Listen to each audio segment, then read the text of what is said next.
Sallallahu ala Muhammad sallallahu alaihi wasallam. Nah, inilah yang kemudian menjadikan kita memahami betul. Inilah sebuah proses bahwasanya kecerdasan kita ditentukan salah satunya dengan barometer bagaimana kita mempersiapkan kematian dan bagaimana beramal setelah kematian itu. Yang sejatinya itu niscaya kita akan jumpai. Inilah yang kemudian menjadikan kita mulai merencanakan bagaimana urusan akhirat itu direncanakan dengan kita merencanakan bagaimana penutup kehidupan kita ketika kematian itu datang, bagaimana kita bisa mendapatkan husnul khatimah.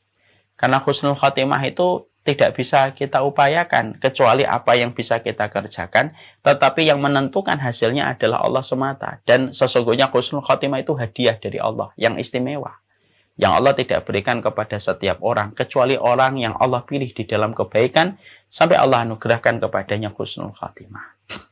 Mari kita dengarkan hadis yang indah.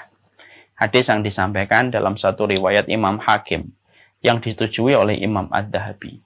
Kita menjumpai ada sabda Rasulullah SAW ketika Nabi SAW mengatakan di dalam satu riwayat, Innallaha idza ahabba 'abdan asalahu. Qalu wa ma asalahu ya Rasulullah? Qala yuwaffiqu lahu amalan salihan hatta idza baina yaday ajalihi hatta yarda anhu jiranuhu wa man haulahu. Nabi itu kemudian menyampaikan kepada kita tentang satu hadis penuh makna. Ketika kita memandang garis ajal yang pasti kita akan injak garis ajal itu ketika ajal kita telah tiba. Nabi mengatakan Allah itu kalau senang, Allah itu kalau cinta sama manusia, maka Allah itu akan memberikan kepada manusia yang Allah cintai, kepada manusia yang Allah ridhoi. Bagaimana manusia itu akan diberikan oleh Allah, yaitu pemanis. Mereka akan diberikan pemanis. Para sahabat ketika mendengar sabda Nabi bahwasanya orang yang Allah cintai, orang yang Allah ridhoi akan diberikan pemanis, mereka bertanya, wa ma'asalahu ya Rasulullah? Apa itu pemanisnya yang Allah berikan kepada orang yang Allah cintai? Ketika orang yang Allah ridhai, yang Allah cintai akan diberikan pemanis ya Rasulullah. Maka Nabi kemudian menjawab, yuwaffiqu lahu amalan salihan hatta idza baina yaday ajalihi hatta yarda anhu jiranuhu wa man haulahu. Artinya pemanis itu adalah apabila ada orang yang Allah cintai, kemudian dia mendekati garis ajal, maka sebelum dia mendekati garis ajal dan sebelum dia menginjak garis ajalnya, garis finishnya dalam kehidupan, yuwaffiqu lahu amalan salihan. Allah akan sibukkan dulu dia untuk melakukan amal salih. Yang asalnya jalan, dibuat duduk membaca Quran. Yang asalnya kemudian masih di jalan, dijadikan sampai lalu dia khutbah. Yang asalnya kemudian dia sering kemana-mana, dijadikan dia umrah, dia pergi ke Mekah dan berada di Masjidil Haram. Ketika orang-orang itu sudah di Masjidil Haram, ketika orang itu sudah membaca Al-Quran, ketika orang itu sudah naik mimbar, ketika dia sedang khutbah, ketika orang itu sudah menyampaikan ilmu, lalu dia berdiri di atas ketaatan yang sedang mereka kerjakan ketika Allah yang membimbing mereka untuk melakukan ketaatan itu, pada saat itulah, kata Nabi, Allah nyuruh malaikat maut, Allah nyuruh malaikat pencabut nyawa, cabutlah nyawa mereka dalam kondisi-kondisi yang aku arahkan mereka ketika saat ini mereka sedang melakukan. Yang membaca Al-Quran dicabut nyawanya oleh malaikat pencabut nyawa. Yang sedang berada di Masjidil Haram, Allah cabut nyawanya ketika dia sedang sujud ataupun sedang tawaf di Masjidil Haram atau sedang melaksanakan umroh. Yang sedang khutbah, Allah cabut nyawanya ketika sedang khutbah. Yang sedang di majelis ilmu, dia kemudian dicabut nyawanya. Atau mungkin dia sedang ngaji, sedang habis bertanya, maka pada saat habis bertanya, dia dicabut nyawanya oleh Allah. Dan itulah yang kemudian menjadi pemanis. Pemanisnya apa ya Rasulullah? Orang-orang, keluarganya, circle-nya, sahabatnya akan mengenang bagaimana cara kepergiannya yang betul-betul manis ketika dia diwafatkan dalam kondisi beribadah kepada Allah, sampai orang menjadikan pembicaraan itu menjadi buah bibir yang manis, menyampaikan kisahnya dan tidak pernah putus kisah-kisah itu. Sampai kemudian kita jumpai namanya seakan-akan masih hidup walaupun dia telah meninggal dunia, karena aroma wangi bagaimana dia ketika diwafatkan dalam kondisi husnul khatimah. Nah, inilah yang kemudian menjadi sebuah perhatian kita, ya.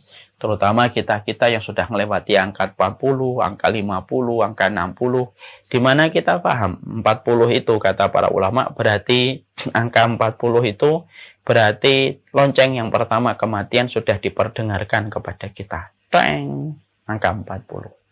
Kalau kita sudah melewati angka 50, berarti lonceng yang kedua kematian itu sudah diperdengarkan kepada kita. Twang, twang. Kalau angka 50 kita lewati umur kita, berarti kita sudah diperdengarkan lonceng kematian yang ketiga. Twang, twang, twang. Ya. Kalau sudah 60. Dan kata para ulama sedikit yang mampu mendengarkan lonceng yang keempat yaitu adalah ketika melewati angka 70 karena takaran umur umatnya Nabi antara 60 dan 70. Maka inilah yang kemudian menjadi perkara yang penting. Inilah perkara yang menunjukkan bagaimana sih kecerdasan kita. Karena sesungguhnya husnul khatimah tidak bisa dibeli. Husnul khatimah tidak bisa direncanakan dengan rencana-rencana kita. Saya pengennya nanti pas dini tiba-tiba mati. Tidak bisa. Bukankah kita ngelihat ada saudara kita pas haji umroh meninggal dunia. Sebagaimana saya pernah membimbing umroh, ada salah satu jamaah saya meninggal dunia ketika beliau baru sampai di kota Mekah, beliau meninggal dunia. Sampai akhirnya beliau dikuburkan di Ma'la. Kemudian ada saudara kita baru membaca Al-Quran, kemudian diwafatkan oleh Allah. Ada saudara kita yang sedang sholat, ketika sujud dicabut nyawanya oleh malaikat maut dalam kondisi dia sedang bersujud. Sebagaimana kisah wali kota di Jawa Barat, sedang sholat pada hari Jumat di tempat yang terbaik di masjidnya Allah. Beliau diwafatkan oleh Allah. Maka semua itu merupakan sebuah impian dan merupakan sebuah cita-cita dalam kehidupan kita. Cita-cita orang mukmin itu sederhana. Puncak tertinggi dari pencapaian dan karir seorang manusia di atas muka bumi. Kalau konteksnya berbicara tentang iman dan hari akhir, adalah bagaimana ketika seseorang itu diwafatkan dalam kondisi husnul khatimah. Orang kalau sudah husnul khatimah, berarti dia dijaga dari adab kubur. Orang kalau sudah dijaga dari adab kubur, maka kebaikan pengadilan akhiratnya itu akan terlihat bagaimana kemudahan dia ketika di dalam kuburnya sudah terjaga oleh adab kubur. Makanya kan kita melihat bagaimana kisah seorang Utsman bin Affan radhiyallahu anhu ketika ada orang yang berkata kepada beliau, "Wahai Utsman, kalau diingatkan kepada dirimu tentang surga dan neraka, belum tentu kamu menangis. Tapi setiap kami menjumpai engkau di pinggir kuburan, selalu kami menjumpai kamu itu menangis. Dan begitu deras air matamu ketika kamu duduk di samping kuburan." Maka sampai Utsman bin Affan radhiyallahu anhu kemudian berkata, "Fa innal qabra manzilatun min manazilil akhirah, faman naja fama ba'dahu aisar, fa illam yanju fama ba'dahu asyad." Maka kemudian akhirnya Utsman bin Affan lalu berkata kepada orang itu, sesungguhnya kuburan itu merupakan terminal pertama di antara banyak terminal-terminal yang akan dilewati manusia dalam perjalanan setelah kehidupan, setelah kematian. Terminal pertamanya itu kuburan. Siapapun yang selamat dari adab kubur, lalu mendapatkan kenikmatan kubur, bagaimana kuburannya dilapangkan, diberikan cahaya, tidak ada yang menyempit, diberikan dia teman yang menyenangkan sampai hari kiamat, diberikan jatah istirahat dan tidur sampai nanti hari kiamat didatangkan oleh Allah dan terasa waktunya begitu cepat. Maka siapapun yang selamat dari adab kubur dengan mendapatkan semua fasilitas itu, maka urusannya pada terminal-terminal berikutnya akan gampang. Kalau dari terminal awal dia sudah dijaga dari adab kubur. Urusannya ketika bangun dari kuburan, urusannya ketika dia dikumpulkan di padang akhirat, bagaimana dihisab itu menjadi lebih mudah kalau dari yang pertama itu sudah dimudahkan. Tapi siapapun yang dia tidak selamat dari adab kubur, maka urusan terminal-terminal berikutnya yang akan dia lewati akan menjadi lebih sulit dan menjadi lebih susah. Kalau terminal pertama saja dia belum selamat. Nah inilah yang menjadikan kita akhirnya paham. Husnul khotimah itu sebuah cita-cita. Puncak karir orang yang beriman kepada Allah dan hari akhir itu adalah bagaimana dia mendapatkan husnul khotimah.